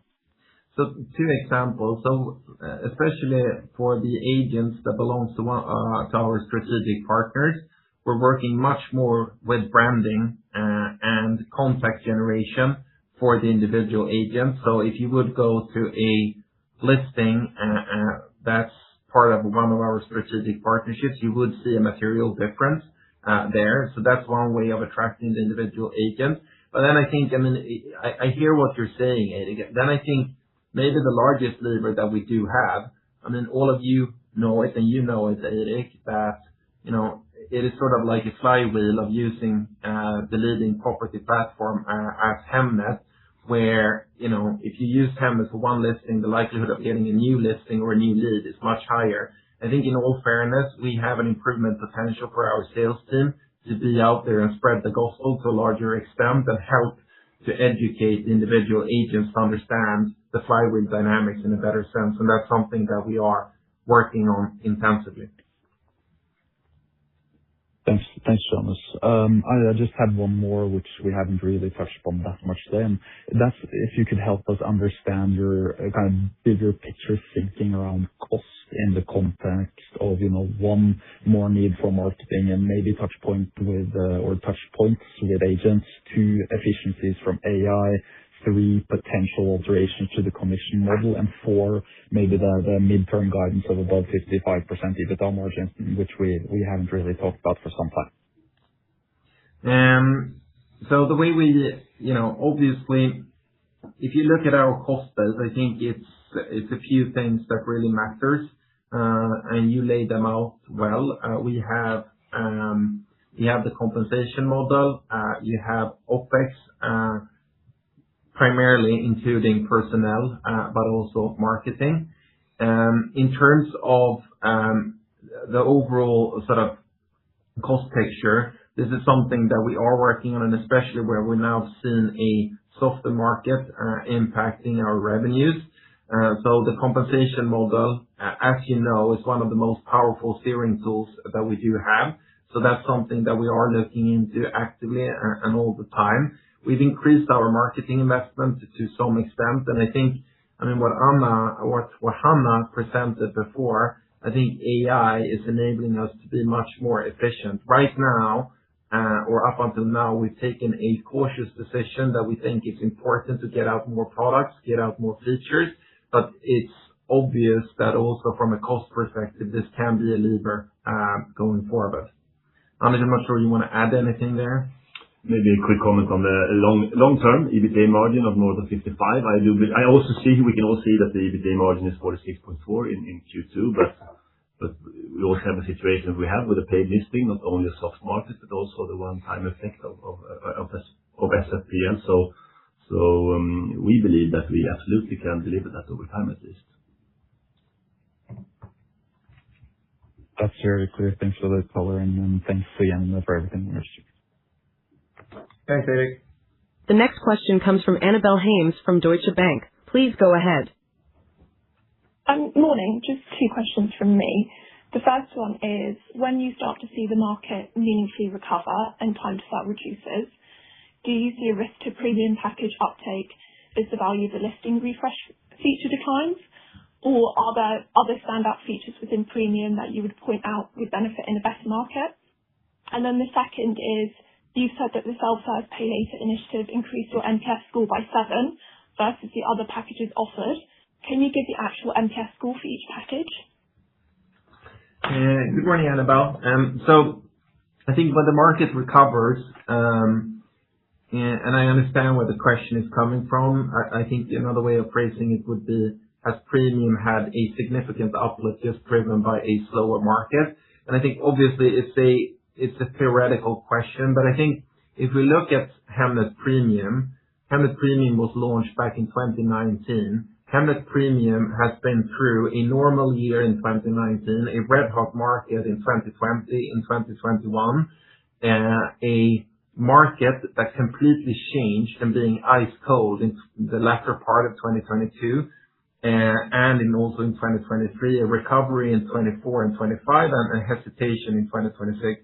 The only constant across all these market dynamics have been that Hemnet Premium has increased. And I think it goes back to the textbook and the logic of being a marketplace and have a tiered product structure. So I don't see a major risk on that, in all fairness. And then in terms of the specific NPS score, we don't disclose NPS for various packages, and we haven't done that in the past. So what we can say at this point in time is that we've seen a significant uplift on the NPS, or the seller NPS, when it comes to sell first, pay later. Thank you. The next question comes from Rasmus Engberg from Kepler Cheuvreux. Please go ahead. Yes, hi. Thanks for taking my question. Can I ask a really stupid question?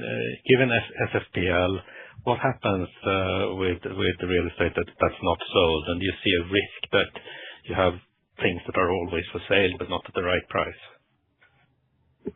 Good morning, Rasmus. So, one of the reasons for us to making the move and actually launching Sell First, Pay Later, and one part that was critical in the overall assessment was that we know that Hemnet is working and properties are selling. There's obviously a part of the market that is not selling, but the way we sort of designed the entire business case, we expect on the upside to get more listings. That's an upside from an overall Hemnet perspective. Sell First, Pay Later is priced roughly 15% higher, and then there's a share of those that would not get sold. But we feel confident that this will be an overall positive business case. But you're absolutely right. There are a few listings that will not sell. And that's also why we have certain business rules. So if you remove it from Hemnet, then you would sell it outside Hemnet. So 6 months after removal down from Hemnet, you would also need to pay. So that's part of the contract that we now rolled out with individual sellers. Hopefully that's helpful, Rasmus. Yeah. Just wondering whether, you can have certain markets where things are apparently for sale, but at the wrong price all the time. I was just wondering about that. You presented a lot of things to sort of increase or stabilize or your market share in terms of listings. How should we see that? I mean, you released a couple of weeks ago, I believe, your share was down to 83% of properties sold. What you have presented now, is that enough to stabilize or reverse or slow the decline? Basically, how should we think about those the way you what you have presented today? The way you should think about it is that we saw this during 2025. The reason for us to launching Sell First, Pay Later, launching the strategic partnerships, launching Underhand, was to address the challenge. We know, and what we're saying today is that these have moved the needle, but we need to do more.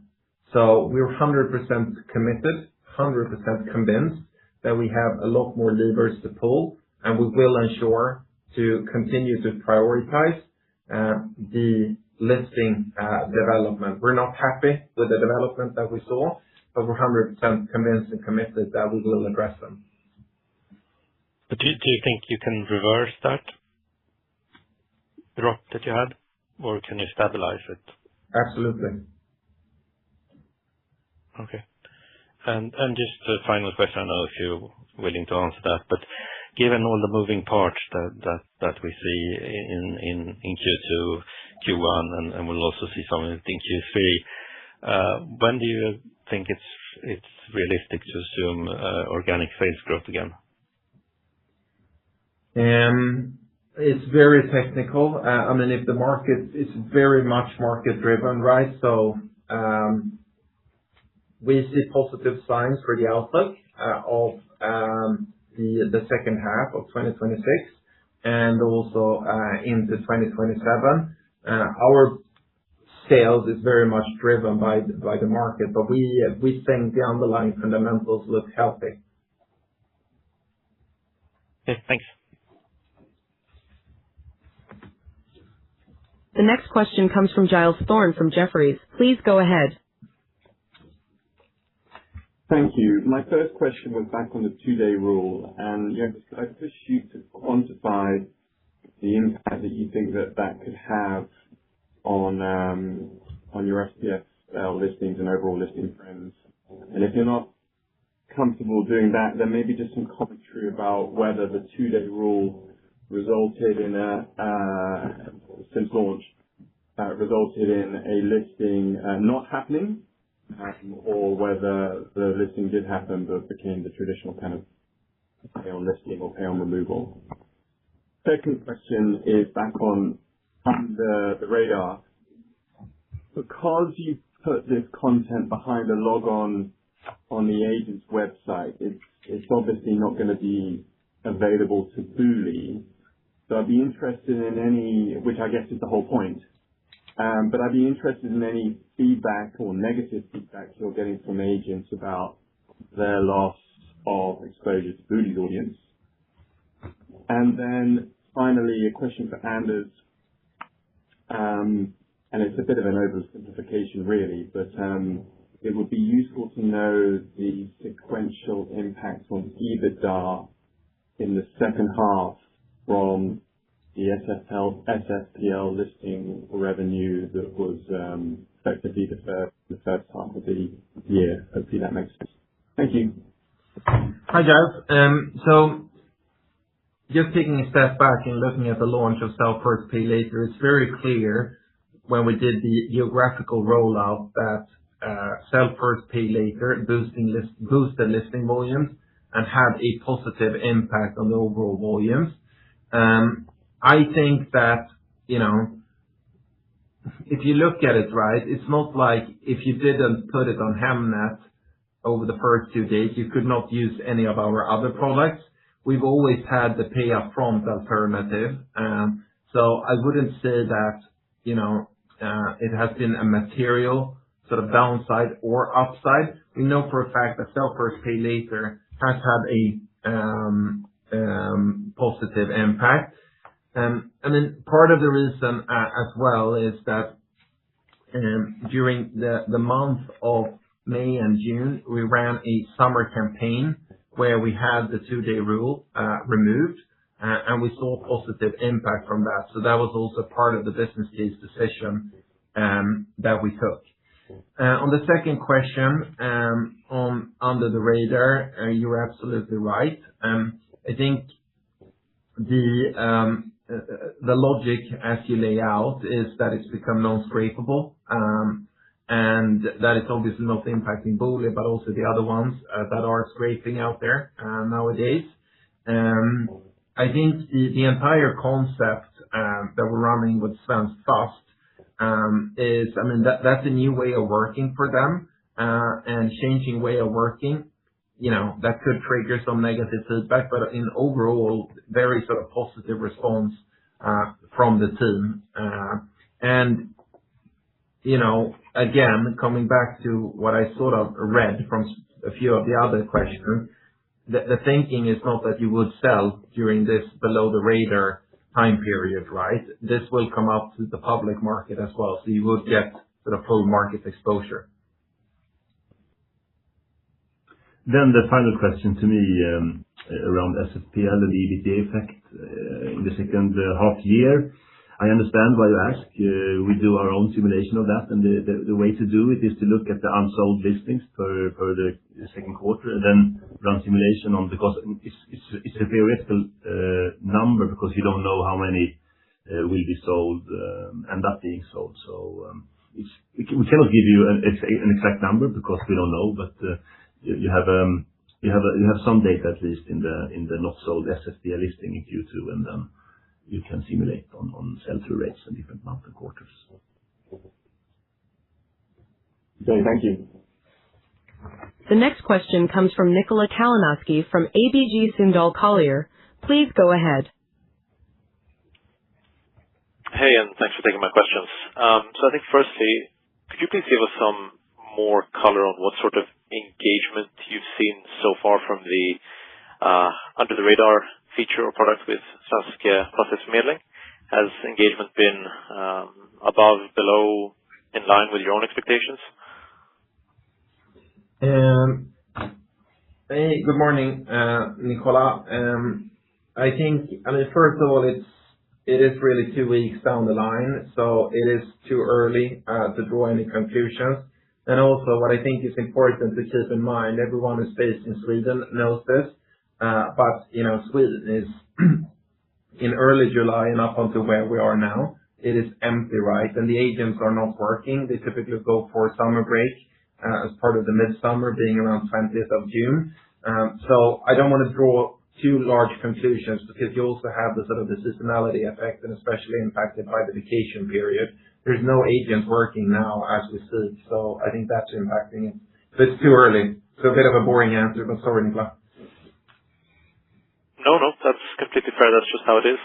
And I guess the second one is, and I guess I can't help but ask, and of course I understand if it's too early to say, but what types of strategic initiatives are you working on into the autumn selling season, which is pretty big? And if it's too early to announce, which I understand from this conference call, could you at least hint as to whether these initiatives are more tilted towards the buying, owning, or selling phase? It is too early to tell. I think what we said is that ensuring that we get all relevant listings is an absolute top priority. And I think that's impacting buyers, it's impacting sellers, but it's also impacting agents. So I have to be a bit vaguer. Yep. All right. Fair enough. That's all from me. Thank you very much. The next question comes from Yulia Kazakitseva from UBS. Please go ahead. Yes. Hello again. I have one follow-up question about the mechanics of the under the radar listings, if that's okay. And apologies if I missed it. I just wanted to clarify and confirm some details. So on the website, in the upcoming section, I can see your usual regular upcoming listings and this new under the radar listings. which do not show a package. I guess, given you said that at that stage you don't monetize, it means that, under the radar listing, someone advertised without the package. Is this correct? And then as a next stage, if the seller decides to take the listing off, then they don't have obligation to pay. But then if they decide to convert this into your usual upcoming or available for sale listing, at that stage the package gets assigned. And that's the second question. And I presume that all the plus, premium, base, max packages, they also apply in this case, right? Hi, Julia. Correct. Correct. I think you laid it out well. We're not monetizing this. If you would take it out, we cannot monetize them. But I think most importantly, from our upsell perspective and our ability to convert them into paid listings, that's a top priority. And please keep in mind that in this early stages, many of those listings that we would never get to Hemnet. So this is actually a big upside for us because we can work on upsell and converting them with all the various tools that we do have. But then you're absolutely right. I think the below the radar listings will be able to convert into Boss Plus, Premium, and a Max package. Yeah, thank you. Very helpful. And maybe one quick follow-up. Is there a time limit over which this listing can stay, in the radar section or not? It is not as we speak, but again, if we would see that this would potentially become a concern, that's something that we would put into play. Understood. Okay. Thank you very much. Very helpful. There are no more questions at this time, so I hand the conference back to the speakers for any closing comments. So with that, a big thank you for everyone who tuned in over the last 120 minutes. And we will conclude today's sessions. Have a great day and have a great summer.